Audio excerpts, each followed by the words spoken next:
है। गुरुजी, मन में एक प्रश्न है। जब शरीर छोड़ने पर प्राणी अपने कर्मों के अनुसार या तो वो मोक्ष प्राप्त करता है, या स्वर्ग जाता है, या नरक जाता है, या पुनः मनुष्य योनि में जन्म लेता है, तो ये पितृ कौन है? जैसे देवलोक में ही है, ये देवलोक के अंतर्गत आता है जो पितृलोक है। जैसे भारत है, दिल्ली, बंबई, अलग अलग प्रांत है ना, ऐसे स्वर्ग लोक है, उसमें अलग है गंधर्व लोक, पितृलोक, ऐसे अलग अलग लोकों का है। तो पितृलोक देव कोटि के जैसे होते हैं। वो अच्छे सुकृत किए, मुक्त नहीं हुए, वो वहां विराजमान है। अब उनके जब सुकृत खत्म हो जाएंगे तब फिर कर्मानुसार जन्म होगा। ऐसा थोड़ी कि वो स्थायी विराजमान है। जैसे देवता है तो जो एक है सृष्टि के समय प्रकट हुए थे, और एक है जो मनुष्य शरीर से पुण्य करके देवलोक जाते हैं। तो उनके जब पुण्य क्षीण होंगे तो फिर यहाँ आएंगे। पुण्य क्षीणे मृत्युलोके विशन्ति। ऐसे ही पितृ हैं, जो स्थायी पितृ हैं वो अलग है। जैसे अग्नि देवता है, अभी कोई तपस्या है पुण्य से थोड़ी, ये तो अग्नि अवतरित ही हुए हैं जगत सृष्टि के विधान में। पवन देवता है, ये अवतरित हुए हैं। अब ये थोड़ी कि इनके पुण्य क्षीण होंगे तो मृत्यु लोक में जन्म लेंगे, ऐसा नहीं। अब जो हम तपस्या भजन पुण्य करके स्वर्ग लोक जाएंगे, जब तक उनका पुण्य रहेगा तब तक भोग मिलेंगे, फिर इसके बाद हटा दिए जाएंगे वहां से, फिर मृत्यु लोक आ जाएंगे। तो ऐसे ही पितरों का है, जो स्थायी पितर जैसे अर्यमा आदि हैं, ये भगवत स्वरूप है, उस लोक के अधिष्ठात्र हैं। उनके अंडर में जाकर हो। अब तभी तो मनाते कि अगर हमारे कुल में कोई महात्मा प्रकट हो जाए, भक्त प्रकट हो जाए, भजन करे, तो हम इससे ऊपर निकल जाएं। पुण्य क्षीण होने पर मुझे नीचे जाना पड़ेगा। अगर वो बहुत पुण्यात्मा और भजनानंदी हमारे कुल में आ गया तो हमारा कल्याण हो जाएगा। तभी कहा गया ना 21 पीढ़ियां तर जाती हैं। उसके पितर देवर्षि नारद जी ने कहा है, जब कोई भगवान का भक्त जिसके कुल में पैदा होता है तो वहां पितर उत्सव मनाते हैं, पितृलोक में ताल ठोकते हैं, पूजा ठोकते हैं। आप मुझे कोई परास्त नहीं कर सकता, क्योंकि भगवान का भजन करने वाला बालक हमारे कुल में, अब हमारा निश्चित कल्याण हो जाएगा। अब हम यहीं से ऊपर जाएंगे, नीचे गिरना नहीं पड़ेगा, अब हमें ऊपर जाना होगा, भगवत धाम में जाएंगे। तो ये विषय है कि पितृलोक में जो सुकृतवान, अब जैसे अपने पितर नरक में भी तो है ना, कोई ऐसा थोड़ी है कि वो नरक में नहीं।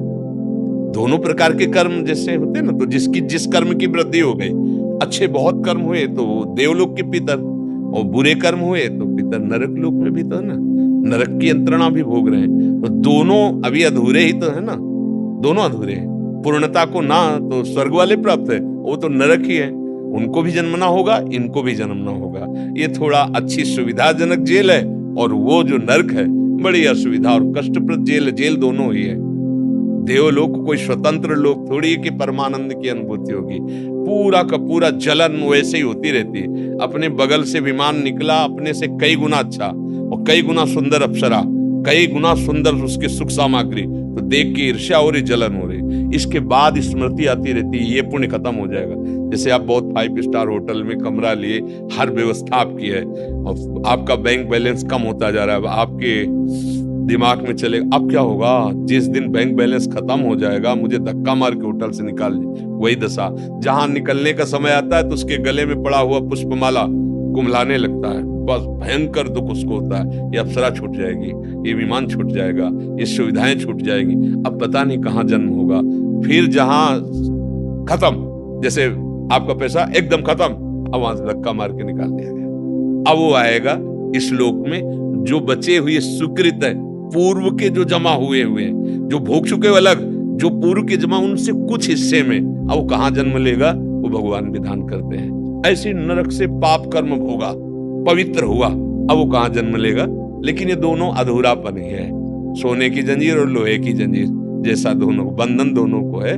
मुक्त वो हो जाता है जो भगवान को प्राप्त हो जाता है, उसके मरने या रहने से कोई फर्क नहीं पड़ता है, जीवित भगवान को प्राप्त है। ये निरंतर भगवान का सुमिरन हो रहा है, भगवान की सेवा को, तो जीते जी मुक्त है। अब वो जीते जी मुक्त है, शरीर छूटना एक केवल क्रिया होगी, वो जीते जी मुक्त हो चुका है। कहा नहीं जाता जीवन मुक्त महापुरुष है, मतलब शरीर का कर्म बंधन कट चुका है, अब केवल प्रारब्ध रह गया है। जितने समय तक वो बस शरीर छूटा तो जो हैं वही हैं, वो जीते जी ब्रह्म स्वरूप हो गए, अपने स्वरूप में स्थित है, उनका कहीं आना जाना नहीं होता। ज्ञानी का और भक्त का जो भावना करता है कि मुझे साकेत जाना है, राम जी के पास, मुझे कैलाश जाना है, शिव जी के पास, मुझे गोलोक जाना है, मुझे वृंदावन, वही वही चिदानंद धाम स्वरूप से उसमें विराजमान हो जाता है।